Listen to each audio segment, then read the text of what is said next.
Hello दोस्तों। आज 21st century में इंटरनेट हमारी लाइफ का बहुत इंपॉर्टेंट हिस्सा बन चुका है। अभी पूरी दुनिया में लगभग 465 करोड़ लोग इंटरनेट यूज़ करते हैं, जो कि टोटल पॉपुलेशन का 60% हिस्सा है। यानी कि दुनिया की 40% आबादी अभी भी इंटरनेट से दूर है। भारत में भी अभी लगभग 50 करोड़ लोग इंटरनेट से दूर हैं।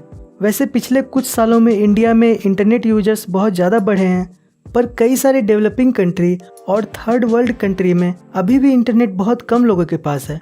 इसका मेन कारण है कि कई जगह पर इंटरनेट है ही नहीं, क्योंकि इंटरनेट के लिए जो इम्पोर्टेंट चीज़ होती है ऑप्टिकल फाइबर, वो हर जगह नहीं है।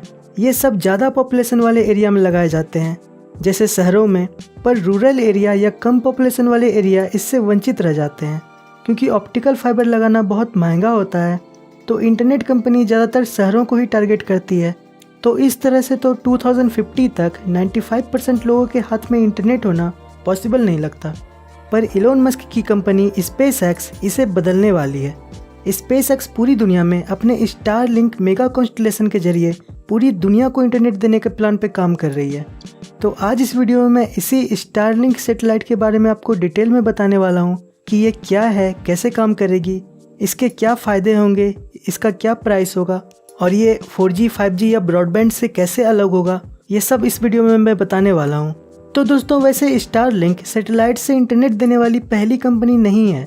इससे पहले भी कुछ कंपनी सैटेलाइट इंटरनेट दे रही है, पर उनमें और स्टारलिंक में ये फ़र्क है कि दूसरी इंटरनेट कंपनी की सैटेलाइट अर्थ से लगभग 22,000 किलोमीटर ऊपर होता है। यानी कि धरती की सिग्नल सैटेलाइट तक जाने में और वो सिग्नल धरती पर वापस आने में अच्छा खासा टाइम लग जाता है, जिससे इंटरनेट की लेटेंसी यानी पिंग काफ़ी ज़्यादा बढ़ जाती है, लगभग 500-600 मिलीसेकंड की, जो इंटरनेट यूजर्स के लिए अच्छी बात नहीं है, क्योंकि इससे गेमिंग या ट्रेडिंग या नॉर्मल इंटरनेट एक्सपीरियंस भी ख़राब हो जाती है। इसीलिए अभी तक सैटेलाइट इंटरनेट ज़्यादा पॉपुलर हो नहीं पाया। पर इलोन मस्क की स्पेसएक्स स्टारलिंक के जरिए सैटेलाइट इंटरनेट एक्सपीरियंस को पूरी तरह से बदलने वाली है। इसका सबसे बड़ा डिफरेंस ये होगा कि स्टारलिंक की सैटेलाइट धरती से 22,000 किलोमीटर ऊपर नहीं, बल्कि धरती से सिर्फ 550 किलोमीटर ऊपर ही होगी, जिससे सिग्नल सैटेलाइट से काफ़ी फास्ट अर्थ तक पहुंचेगी, काफ़ी लो लेटेंसी के साथ, लगभग 20 मिलीसेकंड के अंदर, जो कि काफ़ी अमेजिंग है सैटेलाइट इंटरनेट के लिए। और दोस्तों, स्पेसएक्स ये 550 किलोमीटर की हाइट पर एक या दो सैटेलाइट नहीं, बल्कि 4,408 सैटेलाइट भेजने वाला है। ये 4,408 सैटेलाइट हमेशा धरती का चक्कर लगाते रहेंगे। लगभग 1.5 घंटे में ये धरती का एक चक्कर लगा लेंगे। और 4,000 सैटेलाइट होने के कारण हर समय हर जगह आपके ऊपर कुछ सैटेलाइट होंगे ही होंगे। और इसी तरह से स्पेसएक्स पूरी दुनिया में हर जगह इंटरनेट दे पाएगा। स्टारलिंक के जरिए अब कहीं भी इंटरनेट एक्सेस कर पाएंगे, चाहे वो डेजर्ट हो, चाहे समुद्र हो, चाहे पहाड़ हो जाए या एरोप्लेन हो, हर जगह स्टारलिंक इंटरनेट सर्विस प्रोवाइड कर सकती है। इस तरह से दुनिया में हर जगह इंटरनेट कनेक्टिविटी होने का सपना पूरा हो जाएगा, जो कि काफ़ी इम्प्रेसिव है। अब आइए दोस्तों, इन सैटेलाइट के बारे में और डिटेल से जानते हैं कि ये काम कैसे करेगा। तो दोस्तों, स्टारलिंक का एक सैटेलाइट का वजन 260 किलोग्राम है, यानी कि काफ़ी छोटी सैटेलाइट है। इसमें 4 पावरफुल एंटीना लगे हैं, जो कि अर्थ पे सिग्नल भेजेंगे। इसके अलावा इसमें लेज़र लाइट से एक सैटेलाइट से दूसरे सैटेलाइट में कम्युनिकेशन करने का भी फीचर होगा। ये ऐसे काम करेगा कि अर्थ से इंटरनेट सर्विस प्रोवाइडर अपनी अर्थ स्टेशन से एक सैटेलाइट को सिग्नल भेजेगी, और उसके बाद वो सैटेलाइट अपने आसपास के कई सारे सैटेलाइट को वो सिग्नल ट्रांसफ़र करेगा। और इस तरह से सभी सैटेलाइट एक दूसरे को सिग्नल ट्रांसफ़र करते करते सभी सैटेलाइट अपडेट हो जाएंगे, और फिर ये सब सैटेलाइट फिर धरती पर सभी लोगों को इंटरनेट प्रोवाइड करेगा। और ये सब काफ़ी फास्ट होगा, क्योंकि धरती से 550 किलोमीटर ऊपर लगभग वैक्यूम है, और वैक्यूम में लाइट ऑप्टिकल फाइबर के ग्लास से ज़्यादा फास्ट ट्रेवल करती है। तो इस तरह से ये सैटेलाइट ऑप्टिकल फाइबर से भी ज़्यादा बेहतर परफॉर्म कर सकता है। इसके अलावा इन सैटेलाइट में एनर्जी के लिए एक बड़ा सा सोलर पैनल एरे लगा हुआ है, और धरती के चारों ओर रोटेट करने के लिए इनमें क्रिप्टॉन आयन थ्रस्टर लगा हुआ है। तो काफ़ी कूल है ये सैटेलाइट। और स्पेसएक्स इन सैटेलाइट को अपने फाल्कन 9 रॉकेट के जरिए स्पेस में भेजती है, और एक बार में फाल्कन 9 रॉकेट 60 सैटेलाइट को अपने साथ ले जा सकता है। और ये फाल्कन 9 रॉकेट रीयूजेबल है, यानी कि ये सैटेलाइट को स्पेस में पहुंचाकर वापस लौट आता है और धरती पर सॉफ्ट लैंडिंग करता है, जिस कारण से इसे दोबारा यूज किया जा सकता है। और 18 अगस्त को जो स्पेसएक्स ने लॉन्चिंग की थी, और उसमें जो फाल्कन 9 रॉकेट यूज़ हुआ था वो ऑलरेडी 5 बार यूज हो चुका था और छठी बार वो स्पेस में सेटेलाइट लॉन्च करके वापस आ गया, जो कि एक रिकॉर्ड है। तो इस तरह से बार बार यूज करने से सेटेलाइट लॉन्च करने की कॉस्ट काफ़ी कम हो जाती है। और ऐसा एस्टिमेट है कि स्टारलिंक को सारे सेटेलाइट लॉन्च करने में लगभग $10 बिलियन का खर्च होगा। अभी तक स्पेसएक्स ने 655 सेटेलाइट लॉन्च कर दिए हैं स्पेस में, जो ऑलरेडी काम कर रहा है। और 2021 से 22 तक टारगेट है कि उस टाइम तक 1584 सेटेलाइट को लॉन्च कर दिया जाएगा। और 2027 तक का टारगेट है कि 4408 सेटेलाइट को लॉन्च कर दिया जाएगा, जो कि 540 से 570 किलोमीटर के बीच रोटेट करते रहेंगे।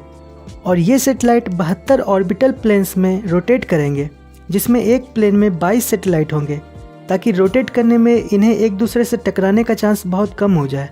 ये सभी सेटेलाइट कू बैंड पर 12 गीगाहर्ट्ज़ फ्रीक्वेंसी पर काम करेंगे। और दोस्तों इतना ही नहीं, स्पेसएक्स का और 7500 सेटेलाइट और भेजने का प्लान है, जो 550 किलोमीटर पर नहीं बल्कि 350 किलोमीटर की हाइट पर लॉन्च होंगे, जो कि धरती से और नज़दीक होगा। और ये वी बैंड यानी 40 गीगाहर्ट्ज़ पर काम करेगा, जिससे इंटरनेट स्पीड और ज़्यादा इम्प्रूव हो जाएगी। स्पेसएक्स का कहना है कि स्टारलिंक सेटेलाइट की इंटरनेट की स्पीड लगभग 1 Gbps तक की होगी और लेटेंसी 20 मिलीसेकंड से भी कम होगी। यूएसए की मिलिट्री ने एरोप्लेन में स्टारलिंक के सेटेलाइट की टेस्टिंग की थी, जो कि लगभग 800 Mbps निकल के आया था। और अभी अमेरिका और कनाडा में स्टारलिंक का टेस्टिंग चल रहा है और इसका स्पीड कॉन्स्टेंटली 50 Mbps के आसपास आ रहा है, जबकि अभी सिर्फ 655 सेटेलाइट ही काम कर रहे हैं। जब पूरे 12,000 सेटेलाइट लॉन्च हो जाएंगे तब स्पीड और भी ज़्यादा बढ़ जाएगी। और दोस्तों स्टारलिंक सिर्फ 12,000 सेटेलाइट पर ही नहीं रुकने वाला। स्टारलिंक ने 30,000 और सेटेलाइट लॉन्च करने का प्लान बना लिया है, जिसके लिए अप्रूवल का इंतजार है। यानी कि टोटल 42,000 सेटेलाइट स्टारलिंक का एक मेगा कॉन्स्टेलेशन बनाएंगे, जिससे कि धरती पर हर जगह इंटरनेट मिलना पॉसिबल हो जाएगा। अब दोस्तों स्टारलिंक के प्राइस की बात करते हैं, तो उसका प्राइस तो अभी फिक्स नहीं है, पर इसका प्राइस लगभग $80 पर मंथ के आसपास होगा, यानी कि इंडियन रुपीज़ में लगभग 6,000 रुपये। तो ये नॉर्मल टेलीकॉम के 4G या 5G से तो कम्पीट नहीं करने वाला, बल्कि इसका कंपटीशन होगा ब्रॉडबैंड से, क्योंकि ब्रॉडबैंड हर जगह नहीं है। तो स्टारलिंक इसे पॉसिबल करेगा, क्योंकि स्टारलिंक को यूज़ करने के लिए आपको सिर्फ एक सेटेलाइट रिसीवर लगाना है और उसे आसमान की तरफ पॉइंट करना है, जैसे कि आपको DTH में करना होता है। पर इसे आपको फिक्स नहीं करना, क्योंकि स्टारलिंक सेटेलाइट जियो स्टेशनरी नहीं है। तो ये रिसीवर खुद ही ऑटोमेटिकली मूव होता रहेगा और सेटेलाइट से परफेक्ट सिग्नल लेता रहेगा, और फिर आपको वाईफाई के जरिए या केबल के जरिए आपको इंटरनेट मिलेगी। इस तरह से स्टारलिंक हर जगह अवेलेबल होगी। तो इससे सभी को फ़ायदा होगा, जैसे मिलिट्री को या फिर रूरल एरिया के लोगों को, जहाँ पॉपुलेशन कम होती है, जहाँ नेटवर्क नहीं होता, जहाँ ऑप्टिकल फाइबर पॉसिबल नहीं है, हर जगह। इसके अलावा एरोप्लेन भी स्टारलिंक के फास्ट इंटरनेट का फ़ायदा उठा सकती है। यानी कि स्टारलिंक काफ़ी ज़्यादा सक्सेसफुल होने वाला है, और ऐसा प्रेडिक्शन है कि सालाना स्टारलिंक लगभग 20 से 40 बिलियन डॉलर की कमाई करेगी। और इलोन मस्क का प्लान है कि स्टारलिंक की सारी कमाई को मार्स पे जाने के मिशन के लिए खर्च किया जाएगा, क्योंकि इलोन मस्क का सपना है ह्यूमन को मल्टी प्लानेट स्पेसिस बनाने का। तो वो उसकी तरफ बढ़ रहे हैं, जिसका अगला स्टेप स्टारलिंक है। और फ्यूचर में तो स्टारलिंक मार्स पे भी भेजने का प्लान है। तो काफ़ी अमेजिंग है ये स्टारलिंक। इसके कंपटीशन में ज़्यादा कोई कंपनी है नहीं।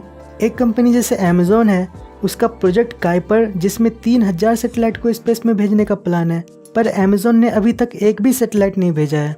तो अभी स्पेसएक्स के स्टारलिंक को कोई खास कंपटीशन नहीं है। अभी अमेरिका और कनाडा में स्टारलिंक का अप्रूवल मिला हुआ है, और अगर इंडिया भी स्टारलिंक को अप्रूव कर देता है तो इंडिया में भी स्टारलिंक का सर्विस स्टार्ट हो जाएगा। तो काफ़ी अमेजिंग है स्टारलिंक। पर अब इसके कुछ नेगेटिव पॉइंट की बात कर लेते हैं। तो इसमें सबसे पहला प्रॉब्लम देखा गया कि जब स्टारलिंक सैटेलाइट को स्पेस में लॉन्च किया गया तो इसके धरती के काफ़ी नज़दीक होने के कारण सनलाइट रिफ्लेक्ट होकर एक लाइट ट्रेल की तरह दिख रही थी धरती पर से। तो इसके सोल्यूशन के लिए स्टारलिंक ने सैटेलाइट पर अब एंटी रिफ्लेक्टिव कोटिंग करना शुरू कर दिया है, ताकि लाइट रिफ्लेक्शन कम हो जाए और वो धरती पर ना आ सके। इसके अलावा दूसरा कंसर्न है कि इतने सारे सैटेलाइट होंगे तो इनके टकराने का चांस हो सकता है, और इससे स्पेस डिब्रीज के बढ़ने का चांस है।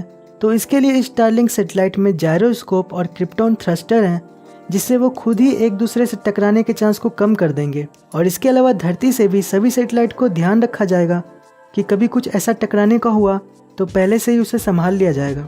इसके अलावा पुराने या रिटायर्ड सैटेलाइट जो किसी काम के नहीं रह जाएंगे, उसे ऑर्बिट से हटाने के लिए क्रिप्टॉन थ्रस्टर का यूज़ होगा, ताकि वो ऑर्बिट से हटकर धरती के एटमॉस्फेयर में आ जाए और उसी में जलकर ख़त्म हो जाए, ताकि स्पेस डिब्रीज की प्रॉब्लम ना हो।